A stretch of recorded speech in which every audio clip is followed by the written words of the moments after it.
This excerpt was taken from a Full and Bloom interview with producer-engineer Tony Platt. To listen to more interviews with Tony, click the links in the description. Are there any specific stories from those Celtic Frost sessions that stand out? There's a very, very long story about a practical joke that we played on them. I can make it quite short, actually. One of the things that sort of irritated me was that the studio we were recording in belonged to the record label, and it was in a very old Berlin building, very typical German Berlin building, sort of very grey and stone-like, and the accommodation for the studio was on the top floor. It was in the kind of attics of this building. And I was staying in a hotel somewhere else a bit down the road. And the band got into this thing. They went through some very strange kind of phases during the recording of the album.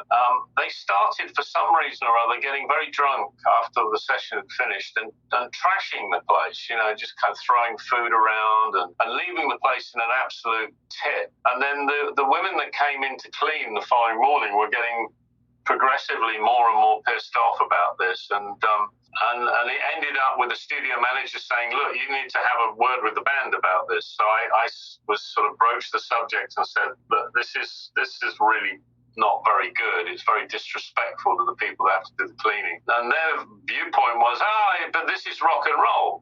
This is what people do in rock and roll. And I said, well, that's not entirely the case, actually. The Who used to have a rule that you don't trash anything unless you can pay for it, which was quite a reasonable rule to have. Sure. And I said, this isn't good stuff. And I think it was Tom Warrior said, he said, well, it's just a practical joke. I said, well, no, that's not a practical joke. A practical joke is when you play a trick on somebody and make them do something that they wouldn't normally do. And he said, he was his usual, better or whatever it may be. And I said, well, it is. I tell you what, before the end of the sessions, I'll play a practical joke on you and show you what a practical joke is. So we carried on, and a couple of days later, I just happened to say, this building that the studio was in used to be part of the German, during the war, it was part of the German Ministry of War. And all around the building were gargoyles that were like German airmen and Navy and Army. So it was a slightly dark building in that particular respect, and absolutely cavernous. And I just happened to say, I said, has anybody seen the apparition? They said, what do you mean? I said, well, apparently there's this German stormtrooper who sometimes appears going up and down the corridors or on the roofs. It was apparently some guy that fell off the roof and during the war and everything. And everybody's been telling stories about it. And that's all I said. I didn't say anything else. And then over a couple of days, these guys started building the story. It started to build out of control, and they started seeing things. I mean, to the point where they were putting flour on the windowsills outside the kitchen windows to see if they could pick up footprints. And so they were imagining all sorts of stuff. And then the day before we were due to finish, I got together with the American assistant at the studio, and we made a tape which was probably about 2 hours long, but it had large spaces of nothing, and then things like marching, that type of marching. And then rattling of metal and things, and sort of whining noises like that, but in deep echo. And they would just come out every now and then, these. And the band all used radios with their amplifiers. They didn't like to use cables. They all used radios. So what we did was we got two of their amplifiers and we put one in a disused lift shaft at one end of the building and the other one in an old stairwell at the other end of the building. And we put a Revox in the studio manager's office,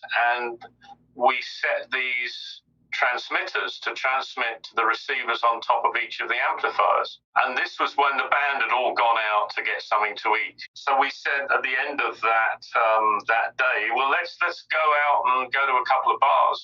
It's Berlin.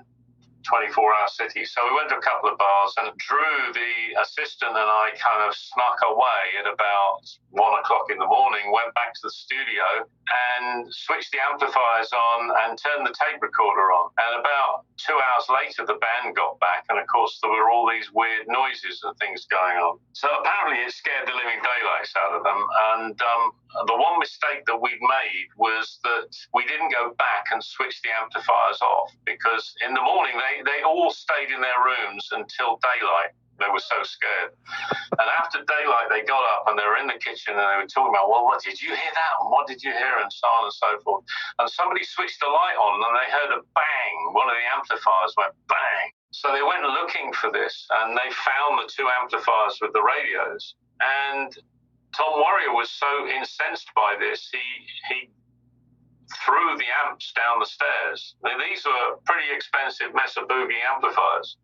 And trashed the radios on both of the amplifiers, so they completely wrecked his own equipment. We went in there and there was no sign of anybody, and I mean, he was absolutely totally incensed and pissed off that we played this joke on him. He didn't see that this was truly a practical joke because we'd made him trash his own amplifiers, which was not something he would normally do.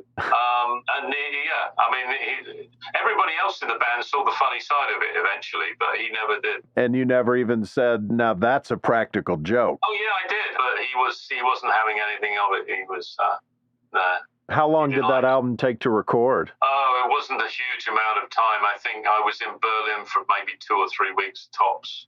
I think the mixing was about 10 to 14 days. Oh, okay. That's hysterical. Anything else to that? Any other story that you remember that we'd be missing out on? Well, I did. I must admit, by then I kind of I was on a roll. So I did play one more practical joke on him. Oh, please tell. This is a quicker story. One of the notable things about him was his obsession for Burger King. He pretty much, I mean, the food at Connie's studio was absolutely amazing. It was all made by Connie's. I mean, Connie was dead by then, but his wife made amazing food, and Tom Warrior wouldn't eat it. It was all Burger King for him. So when we left Connie's studio at the end of the whole thing, I think he was kind of bracing himself for another practical joke. But he was flying back to Switzerland, but I think he had to go via Frankfurt. So he had to fly Cologne, Frankfurt, and then Frankfurt, Geneva, or wherever he was going. And so knowing that he didn't like any food that was even vaguely strange, I phoned up and changed his meal preference to... I think it was vegetarian Hindu for the flight. This was for the flight from Frankfurt to Switzerland. Just knowing that when they turned up and said, Mr. Fisher, here's your the meal that you ordered, and it was Hindu vegetarian. That he'd have to sit there and say, oh no, he's done it to me yet again. It's too bad you didn't get to see that reaction. Yeah, well, sometimes that's the beauty of the...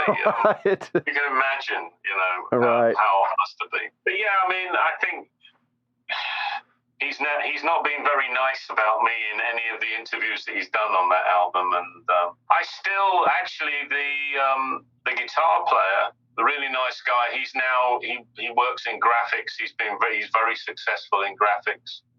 He's contacted me a couple of times. Tom Warrior was really appalling to him as well, and he knew that it was all Tom's fault that it was so bad. So. Were they looking kind of glam when they came into the studio? Not especially, no. Well, like the band were much more glam than Tom Fisher was, but he was definitely confused.